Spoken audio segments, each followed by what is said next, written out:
नमस्कार, जय हिंद, वंदे मातरम दोस्तों। स्वागत है आप सभी का हमारे यूट्यूब चैनल स्टडी पॉइंट्स में। तो सीटेट एग्ज़ाम जो आपका दिसंबर में प्रस्तावित है, यहाँ पर जो एग्ज़ाम डेट है वो थोड़ी-सी यहाँ पर बदली है। हमने आपको जो नया नोटिस आया था, रिवाइज़्ड नोटिस सीटेट की तरफ से, वो भी आपको बता दिया है। पहले आपका जो एग्ज़ाम प्रस्तावित था वो था 1 दिसंबर को, ठीक है?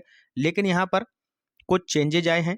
तो ये जो एग्ज़ाम है ये आपका अब जो है कर दिया गया है 15 दिसंबर को, ठीक है? तो 15 दिसंबर 2024 को आपका एग्ज़ाम प्रस्तावित है। लगभग आपके पास 85 डेज़ हैं, लेकिन हमने आपको बताया था कि आप लोग केवल 70 दिन मानकर चलिएगा, क्योंकि यहाँ पर आपको बीच में कई त्योहार पड़ रहे हैं, नवरात्र है, दिवाली है, तो उसमें आपका टाइम वेस्ट हो जाएगा। तो बहुत ही अच्छे से आपको तैयारी करनी है।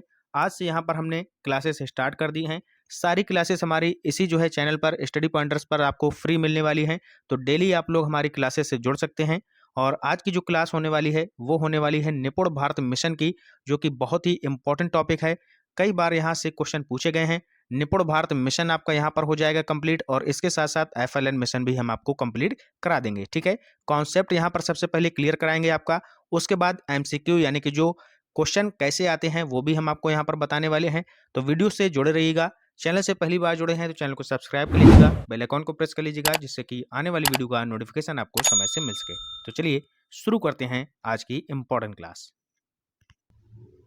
तो यहाँ पर हम बिल्कुल बेसिक से स्टार्ट करने वाले हैं। जो पहली आपकी राष्ट्रीय शिक्षा नीति आई थी, ये आई थी 1968 में, ठीक है? तो चलिए इसके बारे में जान लेते हैं। यहाँ पर क्या होता है कि कोठारी आयोग की एक रिपोर्ट आती है 1964 और 66 में, और उसकी जो रिपोर्ट आती है उसी के आधार पर पहली राष्ट्रीय शिक्षा नीति यहाँ पर ये आई है 1968 में, ठीक है? तो इसको आप लोग नोट कर लीजिएगा। जो आपका कोठारी आयोग की जो रिपोर्ट है, कोठारी आयोग की रिपोर्ट जो आई थी 1964-66 वाली, इसी के आधार पर आपकी पहली राष्ट्रीय शिक्षा नीति 1968 यहाँ पर लाई गई, ठीक है? ये कब आई थी? तो ये आई थी इंदिरा गांधी जी के समय काल में, ठीक है? और यहाँ पर इसका जो उद्देश्य था वो क्या था कि 14 वर्ष तक के सभी बच्चों को निःशुल्क व अनिवार्य शिक्षा प्रदान करना, ठीक है? तो इसका उद्देश्य भी आपको पता होना चाहिए। तो इसका उद्देश्य था 14 वर्ष तक के जितने भी बालक और बालिकाएं हैं उनको निःशुल्क व अनिवार्य शिक्षा प्रदान की जाए, ठीक है? यहाँ से एक क्वेश्चन और बनता है। क्वेश्चन बनता है कि पहली राष्ट्रीय शिक्षा नीति जो आपकी 1968 में आई थी, इसके अध्यक्ष कौन थे? तो आपसे यहाँ पर अध्यक्ष यहाँ पर पूछे जा सकते हैं। तो इसके अध्यक्ष आप लोग यहाँ पर नोट कर लीजिएगा। इसके अध्यक्ष थे डी.एस. कोठारी। इन्हीं के नाम पर ये लाई गई थी। तो डी.एस. कोठारी जो है इसके अध्यक्ष थे। ये आप लोग नोट कर लीजिएगा, जो आपकी पहली राष्ट्रीय शिक्षा नीति थी, ठीक है? क्लियर हो गया? तो ये तो हो गई आपकी पहली राष्ट्रीय शिक्षा नीति। अब चलते हैं दूसरी राष्ट्रीय शिक्षा नीति की तरफ, ठीक है? ये आई थी आपकी 1986 में। कब आई थी भैया? 1986 में आई थी, ठीक है? याद कैसे करना है? पहली जो आई थी 1968 में, लास्ट के 2 डिजिट उल्टा कर दीजिएगा, 8 और 6 कर दीजिएगा, तो आ गई आपकी दूसरी राष्ट्रीय शिक्षा नीति, ठीक है? याद हो जाएगा, बहुत ही सिंपल है। तो दूसरी राष्ट्रीय शिक्षा नीति 1986 में आती है। और ये कब आती है? तो ये आती है राजीव गांधी जी के समय काल में, ठीक है? इसका उद्देश्य क्या था कि असमानताओं को दूर करना, भारतीय महिलाओं और अनुसूचित जाति समुदायों के लिए शैक्षिक अवसर की बराबरी करने पर विशेष जोर देना इसका प्रमुख उद्देश्य था, ठीक है? और इसी नीति के अनुसार, यानी कि इसी नीति के आधार पर ऑपरेशन ब्लैक बोर्ड भी यहाँ पर लॉन्च किया गया था, ठीक है? तो आपसे क्वेश्चन पूछ सकता है कि जो ऑपरेशन ब्लैक बोर्ड है ये किस राष्ट्रीय शिक्षा नीति के आधार पर लॉन्च किया गया था? तो ये किया गया था दूसरी राष्ट्रीय शिक्षा नीति, जो कि कब आई थी? 1986 में आई थी, ठीक है? यहाँ पर एक क्वेश्चन और बनता है कि दूसरी राष्ट्रीय शिक्षा नीति जो है इसमें संशोधन कब हुआ? तो इसमें संशोधन आपका 1992 में किया गया था। ये भी क्वेश्चन आपसे बनता है कि दूसरी राष्ट्रीय शिक्षा नीति में संशोधन कब हुआ था? तो 1992 में हुआ था। क्लियर हो गया? अब आगे चलते हैं। इसके बाद क्या होता है कि नई राष्ट्रीय शिक्षा नीति आपकी आती है, जिसको हम एनईपी बोलते हैं। ये आती है 2020 में। और यहाँ पर किसका शासन है इस समय? वर्तमान में मोदी जी के समय, ठीक है?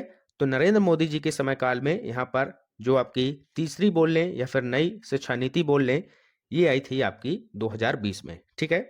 यहाँ पर क्या हुआ था? मेन पॉइंट, जैसे कि एमएचआरडी जो आपका मानव संसाधन विकास मंत्रालय था, इसका नाम यहाँ पर बदलकर शिक्षा मंत्रालय कर दिया गया। और शिक्षा मंत्रालय में जो आपके पहले राष्ट्रीय जो आपके शिक्षा मंत्री थे वो आपके रमेश पोखरियाल निशंक थे। वर्तमान में अगर बात करें तो धर्मेंद्र प्रधान अभी जो है आपके शिक्षा मंत्री हैं, ठीक है। यहाँ पर क्या हुआ था एनईपी में, यहाँ पर हुआ था कि जो केंद्र है और जो राज्य है, यानी कि केंद्र हो गया प्लस आपका राज्य हो गया, ये दोनों मिलकर के क्या करेंगे, कुल जो आपका जीडीपी है देश की उसका 6% यहाँ पर खर्च करेंगे, किसमें, आपके शिक्षा के ऊपर, ठीक है। यहाँ पर 6% हिस्से के बराबर निवेश करने का लक्ष्य रखा गया था, ठीक है। तो क्लियर हो गया। आगे चलते हैं। तो यहाँ पर क्या सीखा आपने कि पहली राष्ट्रीय शिक्षा नीति 1968, इसके बाद आती है 1986 में दूसरी, फिर आती है तीसरी 2020 में, ठीक है। और इसी एनईपी के अंतर्गत आपका आता है निपुण भारत मिशन, ठीक है। क्लियर हो गया। तो निपुण भारत मिशन की जो शुरुआत होती है वो होती है एनईपी के अंतर्गत। आगे चलते हैं। नेक्स्ट यहाँ पर पॉइंट है, तो निपुण भारत मिशन की शुरुआत यहाँ पर हो गई। अब यहीं पर आपसे इसी से जुड़ा हुआ एक क्वेश्चन बनता है एफएलएन मिशन का। तो एफएलएन जो मिशन है इसकी शुरुआत भी किसके अंतर्गत होती है, निपुण भारत मिशन के अंतर्गत होती है। क्लियर हो गया। अब चलते हैं आगे। तो इतिहास आपने जान लिया कि कहाँ से हमारी राष्ट्रीय शिक्षा नीति की शुरुआत हुई थी। तो हमने आपको बताया कि 1968 से शुरुआत हुई। पहली राष्ट्रीय शिक्षा नीति 1968 में, दूसरी 1986 में, तीसरी आपकी 2020 में। उसके अंतर्गत आपका आ गया निपुण भारत मिशन और उसी के अंतर्गत आपका आ जाता है एफएलएन मिशन। क्लियर हो गया।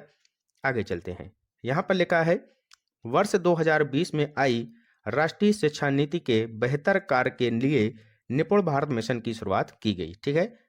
आगे लिखा है अगला पॉइंट, केंद्र सरकार के द्वारा शिक्षा के क्षेत्र में बेहतर विकास के लिए निपुण भारत मिशन की यहाँ पर शुरुआत की गई।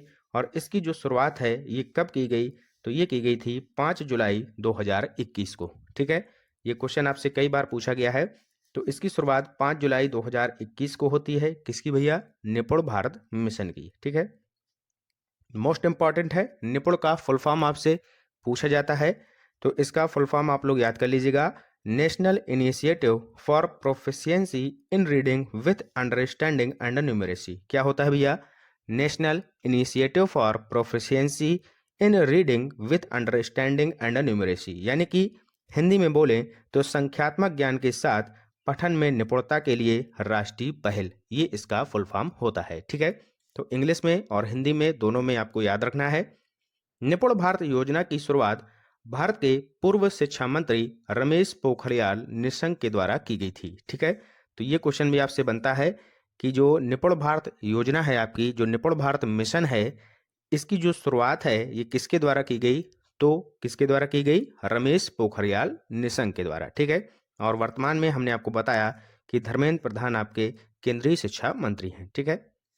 आगे चलिएगा। नेक्स्ट है जो एफएलएन मिशन है, इसकी शुरुआत निपुण भारत मिशन के अंतर्गत यहाँ पर की गई, हम आपको बता चुके हैं। एफएलएन का फुल फॉर्म क्या होता है ये भी काफ़ी पूछा जाता है, इंपॉर्टेंट है आपके लिए, नोट कर लीजिएगा, याद कर लीजिएगा इसको। फाउंडेशनल लिटरेसी एंड न्यूमरेसी, मूलभूत साक्षरता और संख्यात्मकता, ठीक है। ये आपका हिंदी में हो गया, ये इंग्लिश में हो गया, ठीक है। तो foundational literacy and numeracy FLN का फुल फॉर्म होता है, काफ़ी इंपॉर्टेंट है, यहाँ से क्वेश्चन आपके बनते हैं, ठीक है। और एफएलएन का एक सेपरेट वीडियो भी हमने आपको प्रोवाइड करा दिया है, अगर आपने नहीं देखा है तो फिर से हम इसको रिपीट कर देंगे, आप लोग देख लीजिएगा, ठीक है। तो क्लियर हो गया एफएलएन का full form, foundational literacy and numeracy. आगे चलते हैं। अगला पॉइंट दिया है, निपुण भारत योजना को देश के सभी राज्यों और केंद्र शासित प्रदेश में लागू किया जाएगा, ठीक है। तो ऐसा नहीं है, आपसे यहाँ पर क्वेश्चन बन सकता है कि जो निपुण भारत मिशन है ये कहाँ कहाँ पर लॉन्च किया गया है, तो सभी राज्यों में किया गया है, चाहे वो केंद्र शासित प्रदेश हो या फिर कोई नॉर्मल स्टेट हो, ठीक है। आगे लिखा है, निपुण भारत योजना के अंतर्गत सभी बच्चे जो ग्रेड 3 में पढ़ रहे हैं उन्हें कक्षा के अंत तक बुनियादी साक्षरता और संख्यात्मकता में निपुण बनाना ही इसका उद्देश्य है, ठीक है। यानी कि जो कक्षा 3 तक के बच्चे हैं उनको बुनियादी साक्षरता यानी कि ABCD का ज्ञान, लिखना पढ़ना बोलना, ठीक है, ये सब आना चाहिए। और संख्यात्मकता जो आपकी गिनती है, पहाड़ा है, जोड़ घटाना है, इसका ज्ञान मिनिमम होना चाहिए, ठीक है। तो ये इसका उद्देश्य है। आगे यहाँ पर लक्ष्य लिखा है कि 2026 से 2027 तक पढ़ने लिखने व अंकगणितीय क्षेत्र में सफलता, यही इसका प्रमुख लक्ष्य रखा गया है, ठीक है। तो यहाँ से आपको एक क्वेश्चन मिलेगा कि जो निपुण भारत मिशन है इसका लक्ष्य जो है कब तक रखा गया है, तो आपका आंसर होगा 2026 2027। ठीक है, 26 से 27 तक। क्लियर हो गया। आगे चलिएगा। निपुण भारत योजना की मुख्य विशेषता क्या है? 3 से 9 वर्ष के बच्चों की शिक्षा पर ध्यान दिया जाएगा और उन्हें बेहतर बुनियादी शिक्षा प्रदान की जाएगी। तो बुनियादी शिक्षा हमने आपको बता दिया किसे कहते हैं। लिखना, पढ़ना, बोलना, जैसे कि छोटे बच्चे हैं ABCD, ठीक है, इस तरीके से सभी चीज़ें उनको आनी चाहिए। और जो अंक गणितीय ज्ञान है, जो बेसिक ज्ञान है, जोड़ घटाना, ये भी उनका क्लियर होना चाहिए। ठीक है, तो ये हो गया कक्षा 3 वर्ष से 9 वर्ष तक। और यहाँ पर जो उद्देश्य है वो है कक्षा 3 से कक्षा 6 तक के छात्रों में आधारभूत साक्षरता और संख्यात्मकता का ज्ञान देना, जिससे उनकी नींव मजबूत हो सके। तो कक्षा 3 से कक्षा 6 तक के जितने भी बालक बालिकाएं हैं, इनको जो है आधारभूत साक्षरता प्रदान करनी है और संख्यात्मकता का ज्ञान हमें प्रोवाइड कराना होगा। ठीक है, क्लियर हो गया। धीरे धीरे आपको सभी चीज़ें बहुत ही आसानी से समझ में आ जाएंगी। ठीक है, और आशा करते हैं कि हम यहाँ पर बहुत ही अच्छे से आपको समझा पा रहे हैं। ठीक है, यहाँ पर अगला पॉइंट दिया है कि निपुण भारत योजना के सफलतापूर्वक कार्यान्वयन हेतु राज्य और केंद्र शासित प्रदेशों ने मिलकर समग्र शिक्षा योजना के तहत 2688.18 करोड़ रुपए प्रदान करने की मंजूरी दी है। ठीक है, तो इतनी यहाँ पर मंजूरी दी गई है किसके, कौन सी योजना के अंतर्गत? समग्र शिक्षा योजना के अंतर्गत। क्लियर हो गया। आगे चलिएगा। निपुण भारत योजना का कार्यान्वयन देख लीजिएगा। तो निपुण भारत कार्यक्रम को स्कूल शिक्षा एवं साक्षरता विभाग के द्वारा 5 चरणों में यहाँ पर लागू किया जाएगा। तो 5 चरण कौन से हैं, इंपॉर्टेंट हैं, इनको आप लोग याद करिएगा। पहला है राष्ट्रीय स्तर, दूसरा है राज्य स्तर, फिर तीसरा है जिला स्तर, फिर है ब्लॉक स्तर, फिर है स्कूल स्तर। ठीक है, तो क्रम से याद कर लीजिएगा। सबसे पहला है राष्ट्रीय, फिर राज्य, फिर जिला, फिर ब्लॉक, फिर स्कूल। ठीक है, क्लियर हो गया। तो पहला यहाँ पर देखते हैं नेशनल लेवल यानी कि राष्ट्रीय स्तर। इस पर क्या होगा, इसका जो आयोजन है राष्ट्रीय स्तर पर किया जाएगा तथा इसका संचालन स्कूल शिक्षा और साक्षरता विभाग द्वारा किया जाएगा। ठीक है, इसके अंतर्गत बच्चों को लर्निंग गैप्स, ठीक है, असेसमेंट, लर्निंग स्ट्रेटजी हो गई, डॉक्यूमेंट्स बनाने, लर्निंग मैट्रिक्स तैयार करने जैसे कार्य यहाँ पर किए जाएंगे। ठीक है, तो ये हो गया आपका नेशनल लेवल पर। अब चलते हैं आगे। नेक्स्ट है स्टेट लेवल मिशन, राज्य स्तर पर देख लेते हैं। तो ये राज्य स्तर पर आयोजित किया जाएगा। इस स्तर पर संचालन की जो जिम्मेदारी होगी वो होगी स्कूल शिक्षा विभाग की। ठीक है, इसके लिए स्टेट यहाँ पर क्या होगा, स्टेट रिपेयरिंग समिति जो है का गठन किया जाएगा। उसके बाद राज्य स्तर पर कार्यान्वयन स्टेट जो है सेक्रेटरीज हेड द्वारा यहाँ पर किया जाएगा। ठीक है, तो ये हो गया आपका स्टेट यानी कि राज्य स्तर पर। नेक्स्ट है आपका डिस्ट्रिक्ट लेवल यानी कि जिला स्तर पर। तो इसका संचालन कौन करेगा, तो इसे जिला स्तर पर यहाँ पर आयोजित किया जाएगा यानी कि डिप्टी मजिस्ट्रेट और डिप्टी कमिश्नर। ठीक है, ये इसका यहाँ पर संचालन करने वाले हैं। और जिला स्तर पर इस योजना को तैयार करने के लिए जिला शिक्षा अधिकारी यानी कि डिस्ट्रिक्ट हेल्थ ऑफिसर आदि सदस्य यहाँ पर इसमें बनाए जाते हैं। क्लियर हो गया। तो ये हो गया आपका डिस्ट्रिक्ट लेवल पर यानी कि जिला स्तर पर। अब आते हैं ब्लॉक लेवल पर। ठीक है, ब्लॉक स्तर पर देख लीजिएगा। ये कार्यान्वयन ब्लॉक लेवल पर होता है। इस स्तर पर मिशन का संचालन करने और साथ ही इसकी निगरानी करने की जो जिम्मेदारी होती है वो किसकी होती है, एजुकेशन ऑफिसर की। ठीक है, और ब्लॉक रिसोर्स पर्सन की यहाँ पर जिम्मेदारी होती है। ठीक है, तो ये ज़्यादा इम्पॉर्टेंट नहीं है, आपको थोड़ा सा ध्यान रखना है कि जो जिम्मेदारी होती है ब्लॉक स्तर पर वो किसकी होती है, एजुकेशन ऑफिसर की और ब्लॉक रिसोर्स पर्सन की। ठीक है, क्लियर हो गया। नेक्स्ट है, ये है आपका लास्ट 5वां स्तर, स्कूल लेवल। ठीक है, तो स्कूल स्तर पर देख लीजिएगा। इस मिशन का संचालन जो होगा स्कूल और कम्युनिटी लेवल पर किया जाएगा। देश भर में शिक्षा अभियान से संबंधित जागरूकता लाने का कार्य इस मिशन के माध्यम से यहाँ पर किया जाएगा।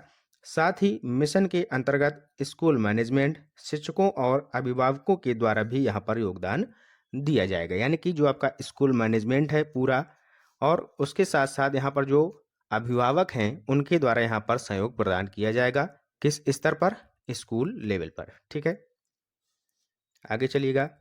नेक्स्ट अगला पॉइंट है, इंपॉर्टेंट पॉइंट है, निपुण भारत योजना को कुल 17 भागों में विभाजित किया गया है। ठीक है, तो यहाँ पर आपको टोटल 17 भाग याद करने की जरूरत नहीं है।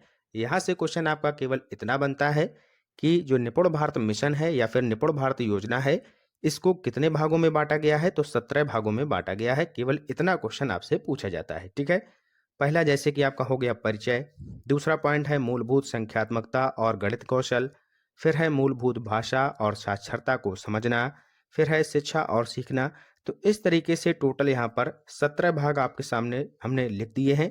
आप लोग इनको पढ़ सकते हैं, यहाँ पर ज़्यादा इनकी ज़रूरत नहीं है। ठीक है, तो मोटा मोटा आप लोग यहाँ पर ध्यान दे लीजिएगा, जैसे कि योग्यता आधारित शिक्षा हो गई, लर्निंग असेसमेंट हो गया। ठीक है, राष्ट्रीय मिशन, स्कूल की तैयारी, मिशन की सामरिक योजना। तो इस तरीके से करते आपके टोटल यहाँ पर 17 जो पॉइंट हैं वो हमने यहाँ पर भाग लिख दिए हैं। ठीक है, आप लोग इनको पढ़ लीजिएगा। ठीक है, आगे चलते हैं। अब बात करते हैं कि क्वेश्चन यहाँ पर जो एमसीक्यूज आपसे पूछे जाएंगे वो किस तरीके से होंगे। तो पहला क्वेश्चन आपके सामने यहाँ पर आ चुका है, ध्यान से करिएगा। सभी हमने आपको कॉन्सेप्ट जो था, पूरा फैक्ट जो था, पूरा हम आपको बता चुके हैं। क्वेश्चन अब आपको करना होगा। ठीक है, पहला क्वेश्चन है कि निपुण भारत योजना की शुरुआत कब हुई, बताइएगा। तो इसकी शुरुआत होती है 5 जुलाई 2021 को। ठीक है, तो पहला ऑप्शन इसका करेक्ट हो जाएगा। नेक्स्ट क्वेश्चन, निपुण भारत योजना को किसने लागू किया था, बताइएगा। बहुत ही सिंपल क्वेश्चन है। तो निपुण भारत योजना को किसने लागू किया था, ये किया था रमेश पोखरियाल निशंक ने। वर्तमान में केंद्रीय शिक्षा मंत्री कौन है, धर्मेंद्र प्रधान है। ठीक है, ये भी याद रखिएगा। नेक्स्ट है, निपुण का फुल फॉर्म क्या होता है, बताइएगा। निपुण का फुल फॉर्म क्या होता है, national initiative for program, program तो भैया नहीं था, national initiative for proficiency in reading with understanding and numeracy. ये ऑप्शन आपका सही दिया है, यानी कि संख्यात्मक ज्ञान के साथ पठन में निपुणता के लिए राष्ट्रीय पहल, ये इसका हिंदी वर्जन होता है। अगला क्या दिया है, national initiative for proficiency in reading with understanding and numeracy, तो ये भी गलत हो जाएगा। ऑप्शन नंबर दूसरा हमारा करेक्ट हो जाएगा। ठीक है, अगला क्वेश्चन, FLN का फुल फॉर्म क्या होता है, बताइएगा। FLN का फुल फॉर्म क्या होता है, तो इसका फुल फॉर्म होता है फाउंडेशनल लिटरेसी एंड न्यूमरेसी। पहला ही ऑप्शन हमारा करेक्ट दिया है, तो ये ऑप्शन हमारा करेक्ट हो जाएगा। ठीक है, ऑप्शन नंबर ए।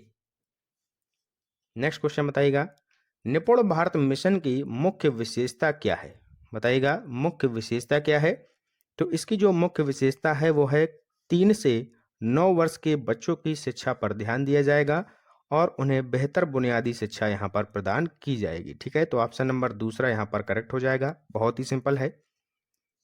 अगला क्वेश्चन, निपुण भारत योजना का उद्देश्य क्या है, बताइएगा। उद्देश्य यहाँ पर क्या है, तो इसका उद्देश्य क्या है, कक्षा 3 से कक्षा 6 के छात्रों में आधारभूत साक्षरता और संख्यात्मकता का ज्ञान प्रोवाइड कराना। ठीक है, ऑप्शन नंबर तीसरा यहाँ पर करेक्ट हो जाएगा।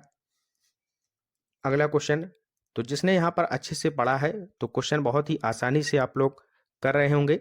निपुण भारत योजना का लक्ष्य कब से कब तक का रखा गया है, बहुत ही important question, very very most important question है ये। तो जो लक्ष्य रखा गया है निपुण भारत योजना का, ये रखा गया है 2026-27। क्लियर है, ऑप्शन नंबर तीसरा आपका करेक्ट आंसर हो जाएगा। अगला क्वेश्चन है, निपुण भारत कार्यक्रम का संचालन किस विभाग द्वारा किया जाएगा। ठीक है, तो इसका जो संचालन है ये किसके द्वारा किया गया है, बताइएगा। तो इसका संचालन जो है ये किया गया है स्कूल शिक्षा और साक्षरता विभाग के द्वारा। ऑप्शन नंबर डी आपका करेक्ट आंसर हो जाएगा। ठीक है, नेक्स्ट क्वेश्चन बताइएगा, FLN मिशन की शुरुआत कब हुई, तो FLN मिशन की शुरुआत कब हुई। पहला ऑप्शन है पहली शिक्षा नीति के द्वारा। तो पहली शिक्षा नीति कब आई थी, थोड़ा सा रिवीजन कर लीजिएगा, ये आई थी 1968 में।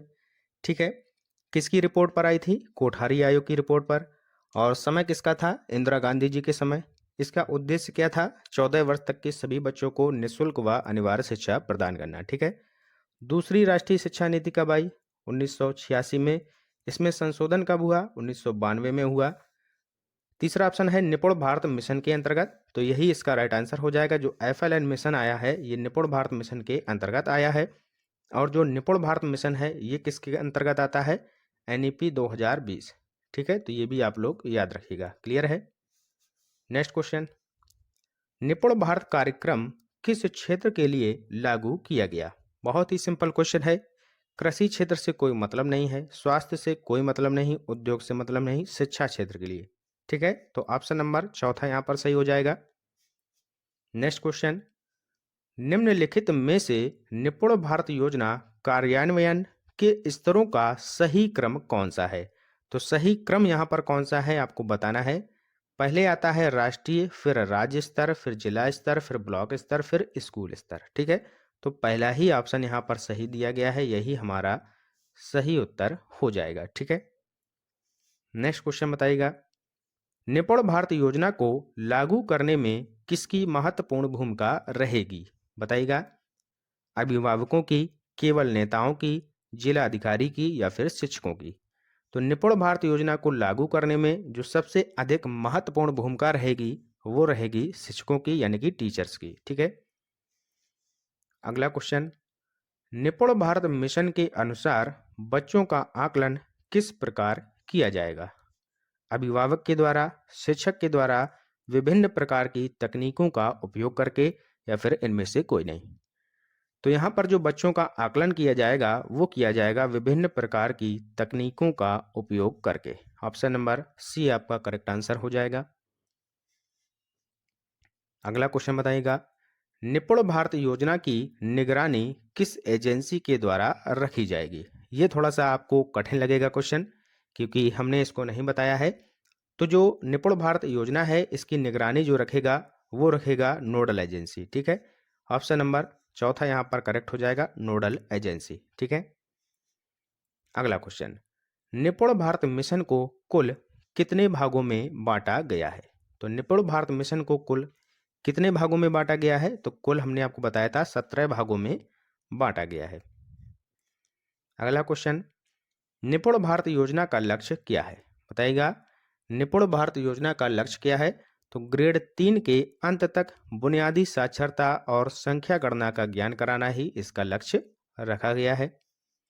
अगला क्वेश्चन है, निपुण भारत योजना के अंतर्गत किस मिशन को लागू किया गया? तो यहाँ पर लागू किया गया FLN मिशन को। ठीक है, FLN का फुल फॉर्म क्या होता है? Foundational literacy and numeracy. ठीक है, तो ये भी आप लोग याद रखिएगा, इंपॉर्टेंट है आपके लिए। क्लियर हो गया? तो ये था हमारा आज का इम्पोर्टेंट लेक्चर। वीडियो आपको कैसा लगा जरूर हमें कमेंट बॉक्स में बताएं, और मिलते हैं एक और नए इम्पोर्टेंट लेक्चर के साथ। तब तक के लिए पढ़ते रहिए और आगे बढ़ते रहिए। जय हिंद, जय भारत।